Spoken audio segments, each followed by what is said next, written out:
Welcome back to our triple M explorer channel. So இன்றைக்கி நம்ம சேனலில் என்ன வீடியோ பார்க்க போகிறோம் அப்படின்னா, இன்றைக்கி வந்து சூப்பரான ஒரு ஸ்வீட் ரெசிபி தான் பண்ண போகிறோம். ஸோ போன வாரம் பார்த்திங்கன்னா நம்ம மேங்கோஸ் வச்சு ஐஸ்கிரீம் பண்ணோம். ஸோ இந்த வாரம் என்ன பண்ண போகிறோம்னா, மேங்கோ வச்சு நம்ம கேசரி தான் பண்ண போகிறோம். ஸோ ரொம்பவே டிஃப்ரெண்ட்டான டேஸ்ட்டில் சூப்பரான நம்மளோட கேசரி தான் நம்ம பண்ண போகிறோம். ஸோ டைம் வேஸ்ட் பண்ணாமல் சீக்கிரமாக வீடியோக்குள்ளே போகலாம். அதுக்கு முன்னாடி இது வரைக்கும் நம்ம ட்ரிபிள் எம் எக்ஸ்ப்ளோரர் சேனலை நீங்கள் சப்ஸ்கிரைப் பண்ணாமல் இருந்தீங்கன்னா சப்ஸ்கிரைப் பண்ணுங்கள், கூடவே பெல் ஐக்கனையும் கிளிக் பண்ணுங்கள். அப்போ தான் நான் போடுற வீடியோக்கெல்லாம் உடனுக்குடனே உங்களுக்கு நோட்டிஃபிகேஷன் வரும். இப்போ வாங்க குயிக்காக வீடியோக்குள்ளே போகலாம். ஸோ மேங்கோ கேசரி பண்ணுறதுக்கு ஒரு பேன் வச்சுருக்கேன். அந்த பேனில் வந்து 1 டீஸ்பூன் கீ வந்து ஆட் பண்ணிக்கிறேன். இப்போ இதில் இப்போ கொஞ்சமாக முந்திரி பருப்பு, கிஸ்மிஸ் இந்த ரெண்டையும் ஆட் பண்ணிக்கிறேன்.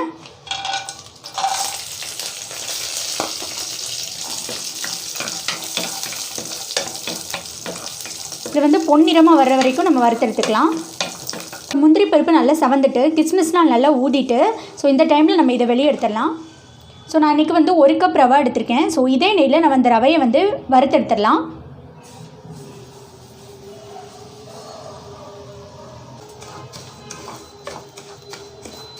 ஸோ பார்த்திங்கன்னா நான் ரவையை நல்லா வறுத்துட்டேன். ரவையை வந்து வறுக்கும் போது நல்ல ஒரு ஸ்மெல் வரும். ஸோ அது வரைக்கும் நீங்கள் வறுத்துக்கோங்க. இப்போ நம்ம இதை வந்து வேறு ஒரு பிளேட்டுக்கு மாற்றிடலாம். இப்போ வந்து அதே பேனில் நான் வந்து தண்ணி ஆட் பண்ண போகிறேன். நம்ம 1 கப் ரவா எடுத்திருக்கோம். ஸோ அதே கப்பில் நான் வந்து 2 கப் தண்ணி ஆட் பண்ண போகிறேன். அப்போ கரெக்டாக வரும்.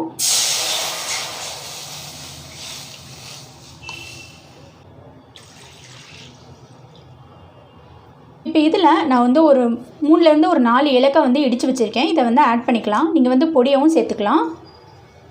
இது கூட ஒரு 2 ஸ்பூன் வந்து கீயும் ஆட் பண்ணுறேன். இப்போ இந்த தண்ணி வந்து நல்லா வந்து தரன்னு கொதிக்கணும். கொதித்ததுக்கு அப்புறமா தான் நம்ம ரவா வந்து ஆட் பண்ணணும். ஸோ இப்போ பார்த்திங்கன்னா நமக்கு வந்து தண்ணி நல்லா கொதிச்சிடுச்சு. ஸோ இந்த டைமில் நம்ம வந்து ரவையை வந்து ஆட் பண்ணணும். நீங்கள் வந்து ரவையை வந்து ஃபுல்லாக ஒரே டைமில் ஆட் பண்ணிடக்கூடாது. கொஞ்சம் கொஞ்சமாக நம்ம ரவா சேர்த்து கலரி விடணும். அப்போ தான் நமக்கு வந்து கட்டிகள் இல்லாமல் கேசரி நல்லா வரும். ஸோ கொஞ்சம் கொஞ்சமாக ஆட் பண்ணி இப்படியே வந்து கிளறி விட்டுட்டே இருங்க.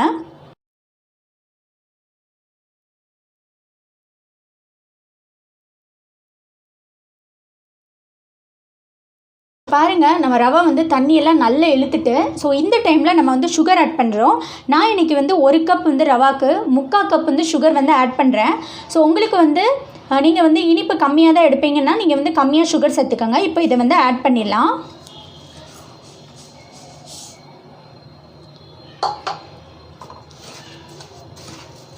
இப்போ வந்து சுகர் வந்து சேர்த்துட்டேன். இந்த டைமில் நம்ம வந்து 1 கப் நல்லா வந்து ஒரு மாம்பழத்தை அரைச்சி வச்சுருக்கேன். ஸோ இதை வந்து நான் இது கூட வந்து ஆட் பண்ணிக்கிறேன்.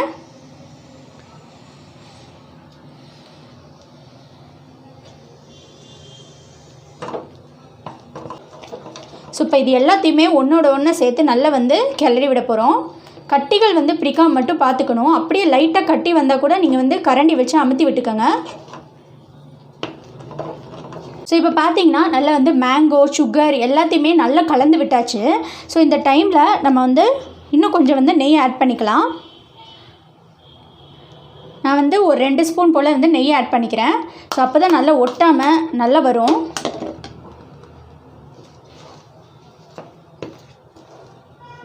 உங்களுக்கு ஃபுட் கலர் வேணும்னா ஆட் பண்ணிக்கோங்க. மேங்கோவே பார்த்திங்கன்னா உங்களுக்கு நல்ல ஒரு எல்லோ கலர் கொடுக்கும். அதனால் வந்து நான் வந்து இன்றைக்கி ஃபுட் கலர் எதுவும் ஆட் பண்ணல. இப்போ பாருங்கள், நம்மளோட கேசரி வந்து பேனில் ஒட்டாமல் சூப்பராக வந்துருச்சு. ஸோ இந்த டைமில் வந்து நம்ம ஆல்ரெடி வந்து வறுத்து வச்சுருக்கிற நட்ஸையும் சேர்த்துடலாம்.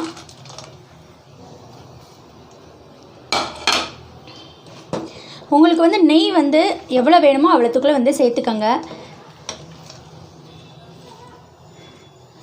எல்லாத்தையும் வந்து சேர்த்து நல்லா வந்து கிளறி விட்டுடலாம். அவ்வளோதான், நம்மளோட வந்து கேசரி வந்து இப்போ சூப்பராக ரெடி ஆகிடுச்சு. இப்போ வந்து ஸ்டவ்வை வந்து ஆஃப் பண்ணிடலாம்.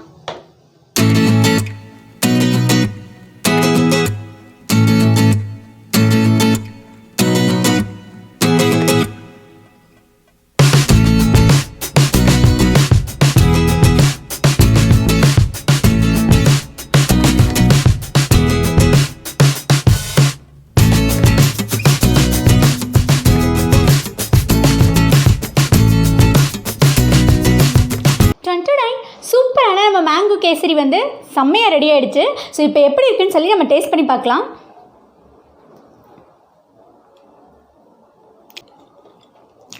ரொம்பவே டிஃப்ரெண்ட்டான டேஸ்ட்டில் சூப்பராக இருக்குது. ஸோ இங்கே பார்த்தீங்கன்னா இதுக்கு ஒரே ஒரு டிப்ஸ் என்னென்னா, நீங்கள் வந்து சேர்க்குற மாம்பழத்துக்கு தகுந்த மாதிரி நீங்கள் வந்து சுகர் போடணும். சில மாம்பழத்துக்கு நீங்கள் வந்து 1 கப் சுகர் போடுற மாதிரி இருக்கும், சில மாம்பழத்துக்கு நீங்கள் 3/4 கப் சுகர் போடுற மாதிரி இருக்கும். ஸோ அதை நீங்கள் வாங்குகிற மாம்பழத்துக்கு ஏற்ற மாதிரி நீங்கள் சுகர் ஆட் பண்ணிக்கோங்க. மற்றபடி நான் சொன்ன மாதிரியே செஞ்சீங்கன்னா சூப்பரான டேஸ்ட்டில் செம்மையான நமக்கு வந்து மாம்பழ கேசரி வந்து ரெடி ஆகிடும். ஸோ நீங்களும் உங்கள் வீட்டில் ட்ரை பண்ணி பாருங்கள். ட்ரை பண்ணிவிட்டு எப்படி வந்துச்சு அப்படிங்கிறத கமெண்ட்டில் கொடுங்க. நீங்கள் இதை ஷேர் பண்ணணும்னு நினச்சிங்கன்னா என்னோடய ஃபேஸ்புக், இன்ஸ்டாகிராம் ஐடி வந்து டிஸ்கிரிப்ஷன் பாக்ஸில் கொடுத்துருக்கேன். ஸோ அங்கே போய் வந்து சென்ட் பண்ணுங்கள். ஸோ நான் அந்த பிக்சர் என்னோடய சோஷியல் மீடியாவில் போஸ்ட் பண்ணுவேன். ஸோ நீங்கள் 4 பேருக்கு மோட்டிவேஷனாக இருங்க, கிச்சன் குயின் ஆகுங்க. அவ்வளோதான். இந்த வீடியோ உங்களுக்கு பிடிச்சிருந்தா லைக் பண்ணுங்கள், உங்கள் ஃப்ரெண்ட்ஸ்க்கெலாம் ஷேர் பண்ணுங்கள். ஸோ மீண்டும் ஒரு அரிய தகவலுடன் அடுத்த வீடியோ உங்களை சந்திக்கிறேன். டாடா.